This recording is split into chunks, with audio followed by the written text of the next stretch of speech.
นี่ว่าเพื่อเอาเสือมาให้เพิ่นใส่เพิ่นลองนุ่งเสือมีไหมไว้นี่เสือขาวก็บ่อยากเขาก็เพิ่นปานใดลองนุ่งเบิ่งพ่อลูกได้เสียงงามเลย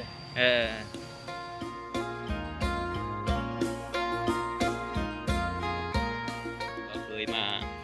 หอดพ่อลูกเพิ่นแหละเพิ่นอยู่กระตูบทางขึ้นคอยตำรวจขึ้นกับบ้านพัฒนาเนาะพ่อลูกเนาะนี่มาพอเพิ่นพอดีมื้อนี้ถ้ามามือก่อนบ่พอเพิ่นกำลังสิกินข้าวกับหยังพ่อลูกโอ้ต้มข้าวโอ้ยแนวกินโดยเก็บกระตุกมาเมียนลายเนาะเก็บมาเมียนลายหมดแล้วไปขายรถเพิ่นจะสิบ่หันโดยมันหุ่นห้องงานมันอยู่ไกลโอ้พ่อลุงชื่อจังได๋ชื่อหนูชื่อพ่อลุงหนูเนาะอายุจักปีแล้วพ่อประมาณ24ปี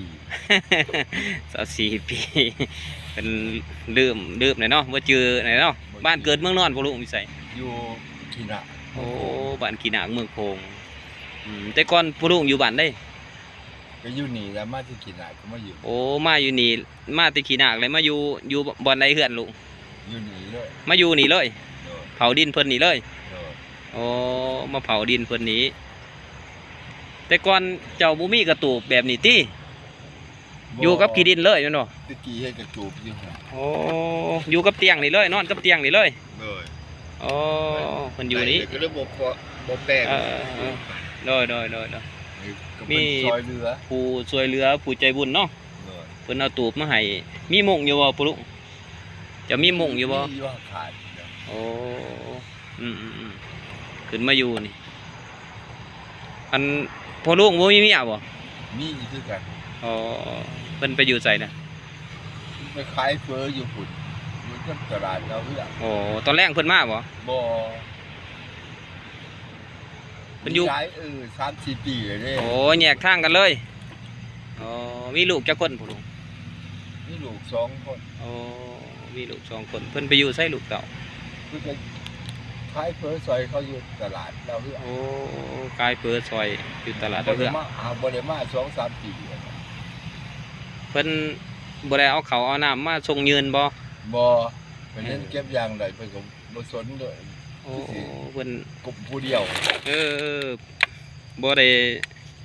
ผิดใจกันบ่จังว่าเพิ่นบ่ได้มาเบิ่งมาแย่งลูกเต่ามาเยี่ยมยามบ่หารเที่ยวนี่แหละมันบ่แม่นรถคนเที่ยว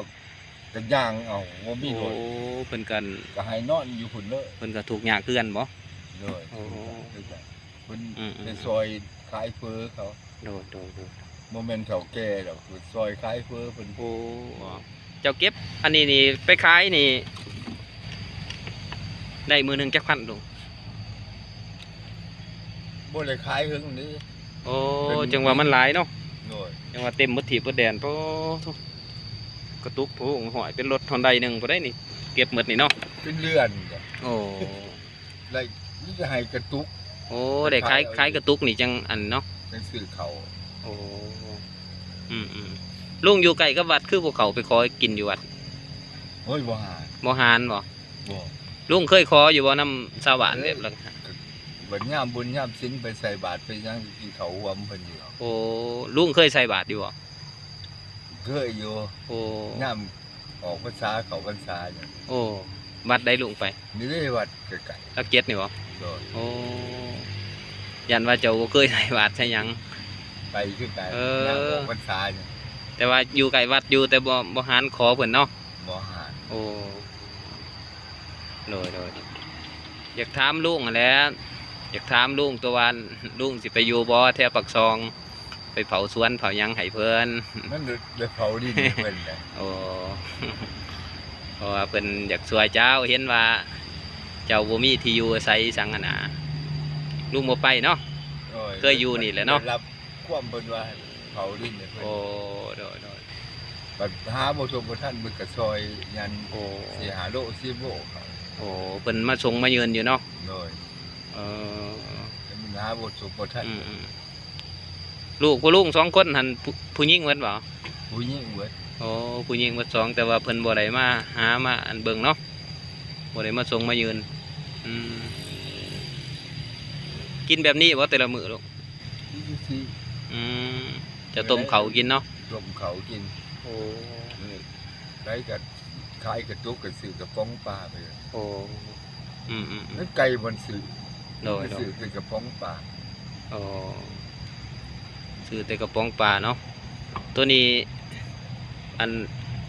กระทิ่งแดงนี่เขาให้บ่ลูก นี่วะ โดย โยมสิว่าไข่ปลาออกเห็ดจอกตั้งหนัก โอ้เห็ดจอกทักน้ำ หนึ่งเขาอยู่บ่แต่ละมือลูก มันเกลือกันหนึ่ง อืม มันเกลือกับต้มเปียกเอาอยู่ โอ้เจ้าเอาไปขายเจ้าเฮ็ดได้ มีคนมาส่งบ่มีคนมาเอาบ่ เพิ่นก็มาบอก กระตุกอีหยังนี่ เพิ่นโรงงานเพิ่นก็มาบอกไปมื้อนี้เพิ่นเปิดโรงงานเรื่อไปขาย โอ้หันแล้วเจ้าเอาไปแนวใดลูก ใช้โซนหนึ่งเกี่ยว โอ้ ใช่เหรอ หรือว่าเจ้าให้รถเพิ่นมาเอาหรือว่าบ่แม่นเนาะ โอ้ไปส่งพอดี โดย ใส่ส่งหนึ่งสองส่ง อืม เที่ยวออกก็เพิ่นว่าหายไปก็เที่ยวออก โดย สองสามเที่ยว เออจะไปหารอเก็บฮอดแถวใดแน่ลูก ปุ่นฮอดดีใหญ่แพร่แรงปุ่น โอ้แถว CSC มันเนาะ แม่น อืมแถว CSC บ่ไกลเนาะจะไปเนาะ บ่ เออ มันสุดเทือนคนเพียง โอ้ เพียงสีใหญ่แพร่แรง อืมพ่อลุงเจ้าหารอเก็บกระตุกแนวนี้เคยได้เก็บเงินเขาอยู่บ่ บ่ ย่านว่าเก็บกระตุกเก็บอันนั้นอันนี้กระเป๋าเหียกระเป๋าขาดหยังนี่พอเงินพอหยังบ่มีเนาะ บ่บ่เห็นจักที โอ้บ่เคยเก็บได้เนาะ บ่เคย ย่านว่าเก็บได้ กินแม่ลูกเจ้ากินข้าวโลด บ่ เจ้ากินโลดก็อืมคิดว่าลุงอยากไปอยู่วันอื่น อยากไปพักวันอื่นโอ้ มีบ่ได้ขายได้ น้อย กระป๋องปลา โอ้เจ้าไปอาบน้ำอยู่ไสลูก อาบน้ำบ่ โดย มีที่ไม่ใช่นี่ฝนยามฝนอาบน้ โอ้เจ้าอาบตรงเอา ำลมเอา ถามว่าฝนบ่ตกอิหยังนี่บ่ได้ตรงนี่อาบอยู่ไส ฝุ่นว่าหวย โอ้มันมีน้ำห้วยเนาะอยู่ดุมเนาะ แม่ โอ้มีน้ำห้วยเป็นปลาลงไปเนาะพอลุงเนาะ ไม่เพื่อนมันอยู่ โอ้โดยเอออืมมีคนช่วยเรืออยู่บ่ลูก โมเห็นมี โอ้บ่เห็นมี แต่ก่อนนั่นมีคนมาช่วยเรืออยู่เนาะเพิ่นเอาถ้วยเอาบวงมาให้แล้วเอากระตูบตัวนี้ให้เนาะตูบไม้ไผ่เนี่ยเป็นตูบไม้ไผ่กับบนอยู่บนนอนเนาะนำมาให้ปลุกเนาะอืมบ่ได้เมื่อบ้านบ่บ้านเกิดเมืองนอนอยู่เมืองโขง บ่ได้เมื่อพ่อแม่ผม โอ้ญาติพี่น้องปลุกเด้อ้ายน้องบ่อยู่ มันพยายามจะพยายามอยู่ให้พี่น้องไว้ โอ้ยันว่า ยันปูลูกมีไอ้ายน้องเยอะคนกันสันมีไอ้ายน้องอยู่บ่ มีก็อยู่ไกลมีป่า โอ้ ผู้เดียว มีไอ้ายผู้เดียวเพิ่นอยู่บ้านใดปูลูก จะได้จะเอามีไอ้ใส่หมดจัง โอ้ติดต่อกันบ่อยเลยเนาะติดต่อกันบ่ได้ดนหรอบ่ลูก เนี่ยเพิ่นบ่บอกบอลอยู่ โอ้ติดต่อกันบ่ได้ดนเลยเนาะโอ้เลยบ่พบบ่พอกันเลยเนาะโอ้มีของกินหยังแหน่นี่ลูกในกระทงนี่ บ่มีเกินจุกเจ็บหนักบ่ทันออกก็เลยดีพอตักน้ำก็เอาไว้คือจังซี่ โดยโอ้ตัวนั้นใส่น้ำได้เนาะ โน่ก็จังว่าเอาไว้ เออแก้วเบียร์ก็ขายได้บ่ลูก ไล่อีกคือกัน เออ เป็นเดือน โดยเพิ่นขายจังได้แก้วเบียร์นี่แก้วหนึงจักพันลูก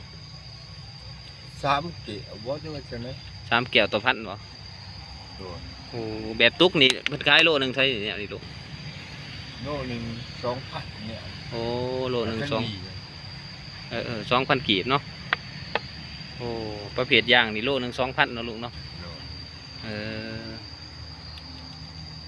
เอากินข้าวโลดลูกกินข้าวโลด ต้มข้าวเนาะ อาหารเพิ่นกินข้าวรถ เอาบ่ กินรถว่าเป็นหยังดอกลูก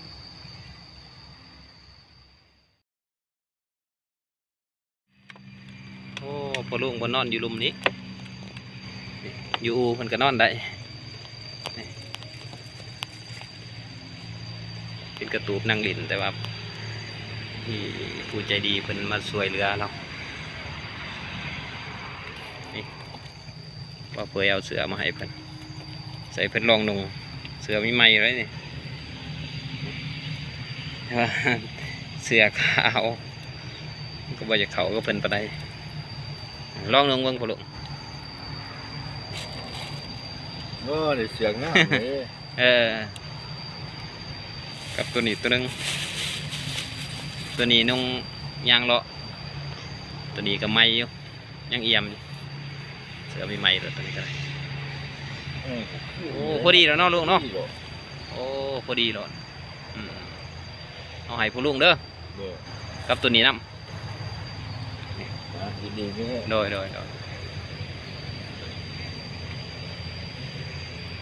พักเลยเนาะลุงเนาะ โอ้ย โอ้ถึกใจเนาะตัวนี้เนาะ โอ้ย มันถึกใจบ่เคยเอาเสือมาให้เพิ่น2ตัว